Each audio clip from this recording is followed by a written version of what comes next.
Welcome to NM classes. प्रिय छात्रों, मेरा नाम कुलदीप कुमार है। कैसे हैं आप सब लोग? प्रिय छात्रों, पढ़ रहे हैं आप सभी लोग? प्रिय छात्रों, मैंने सुनने में आया है कि कॉलेजेस की छुट्टी अब बढ़ा दी गई है, होने वाली छुट्टी जो है, क्योंकि कोरोना अब लगातार बढ़ता जा रहा है। प्रिय छात्रों, तो आप लोगों को सतर्क रहने की आवश्यकता है। कोरोना काल में आप लोग कम से कम ज़रूरी काम से ही बाहर निकलें और मास्क और सैनिटाइज का ज़रूर प्रयोग करें। प्रिय छात्रों, मेरी आप लोगों से ये प्रार्थना भी है। तो प्रिय छात्रों, अभी तक हमने शिशुनाग वंश तक अध्ययन किया था। अब बात करते हैं प्रिय छात्रों नंद वंश की, जो कि प्रथम गैर क्षत्रिय वंश था। प्रिय छात्रों, इसका अगर अभी देखा जाए तो पुराणों के अनुसार, ब्राह्मणवादी ग्रंथों के अनुसार शिशुनाग वंश के एक राजा थे।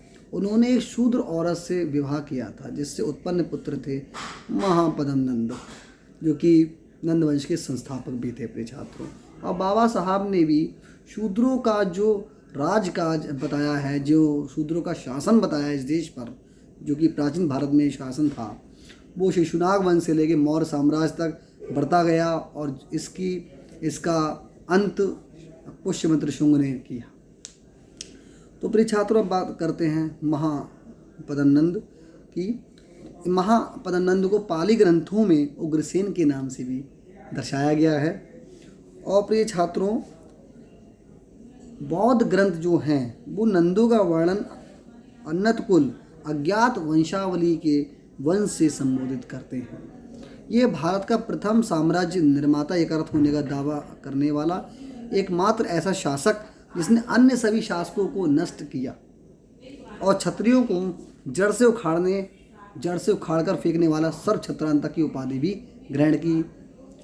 किसने? महापद्मनंद ने छात्रों। और कलिंग को मगध से जोड़ा और एक जिन्न की मूर्ति को विजय की ट्रॉफी के रूप में वहाँ से लेकर आए। और कौशल पर भी इन्होंने महापद्मनंद ने कब्जा किया प्रिय छात्रों, और इन्होंने कर संग्रह को सुव्यवस्थित किया।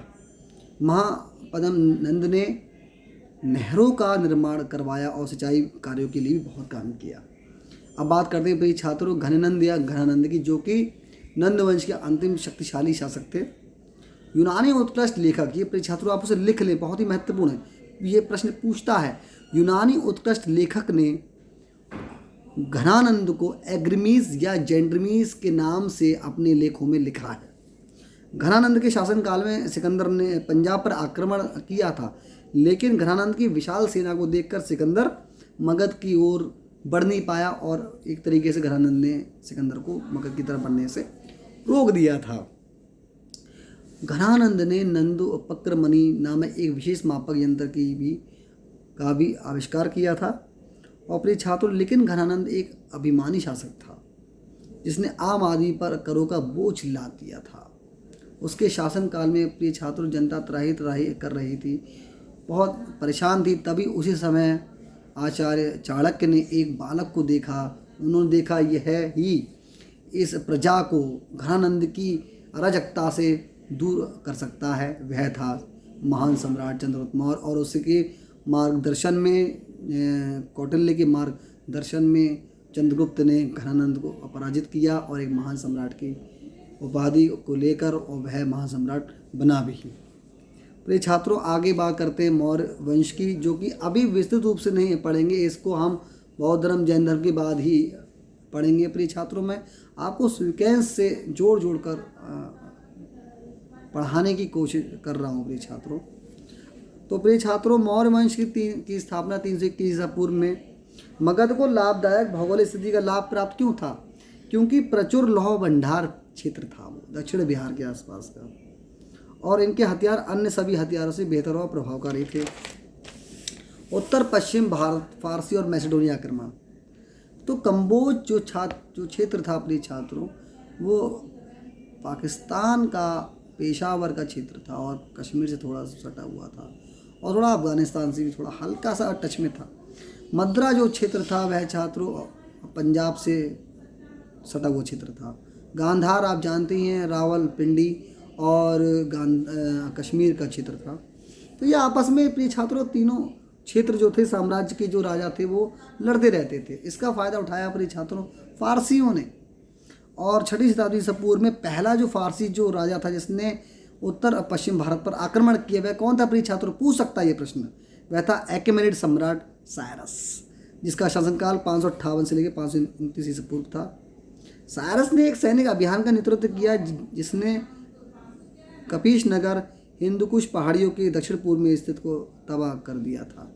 कंबोज व गांधार के लोगों से भेंट स्वीकार की और उसके 516 ईसा पूर्व में फारसी सम्राट डेरियस ने पंजाब, सिंधु, पश्चिम और सिंध पर भी कब्जा किया।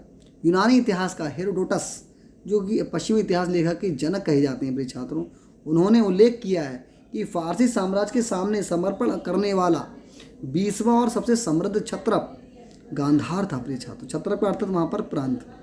और उसने भेंट स्वरूप 360 सोने की मुद्रा दी थी, जो कि न केवल अन्य 28 प्रांतों की कुल जमा राशि से ज़्यादा थी, बल्कि ईरान के उसके अन्य एशियाई प्रांतों से आने वाले कुल राजस्व का लगभग 1/3 भाग भी थी। जेरेक्सस, ये डेरेस का उत्तराधिकारी था प्रिय छात्रों। इस सेना में गांधार से भी आए सैनिक शामिल होने लगे थे। 5वीं शताब्दी से पूर्व में यूनान के विरुद्ध फारसी सेना लड़ रही थी प्रिय छात्रों।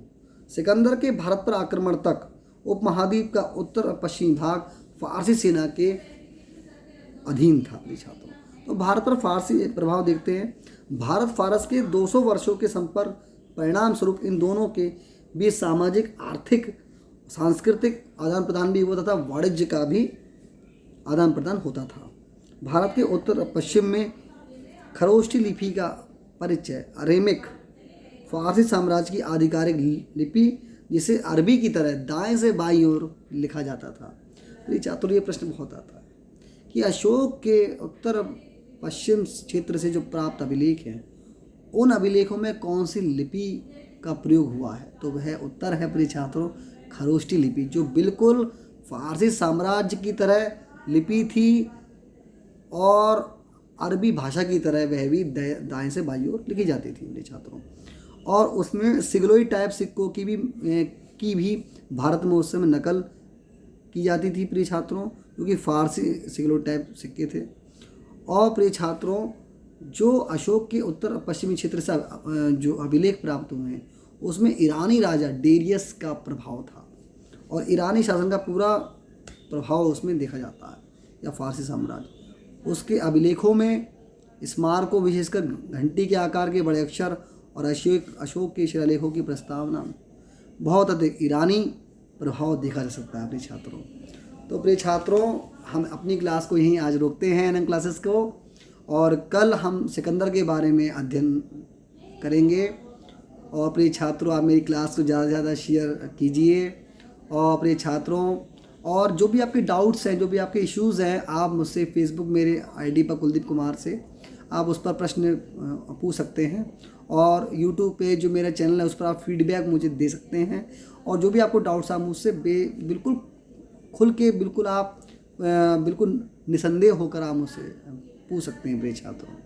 और मेरी क्लास से आपको आप देखिएगा बड़ा फ़ायदा मिलेगा। आपको यूपीएससी एग्ज़ाम में, आपको यूपीपीएससी एआरओ आरओ में भी और पीईटी एग्ज़ाम में भी प्रिय छात्रों, ग्रुप बी तक आप एग्ज़ाम में और यूपीएससी के प्रीलिम स्तर तक भी आपको प्रिय छात्रों मेरे हिस्ट्री का आपको फ़ायदा मिलेगा, मुझे इतना विश्वास है। आप देखिएगा प्रश्न, आप पिछले वर्ष के जो प्रश्न पत्र हैं आप उठाकर देखिए प्रिय छात्रों।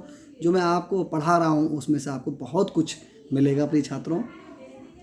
जुड़े रहिए एनएम क्लासेस के साथ, मेरी क्लास को ज़्यादा से ज़्यादा शेयर कीजिए और प्रिय छात्रों लाभ लेते रहिए। और इस कोरोना काल में आप भीड़ भाड़ से बचने के लिए आप मेरी क्लास को आप अच्छे से देख सकते हैं। धन्यवाद मेरे प्रिय छात्रों। Thank you for watching NM classes. नमस्कार।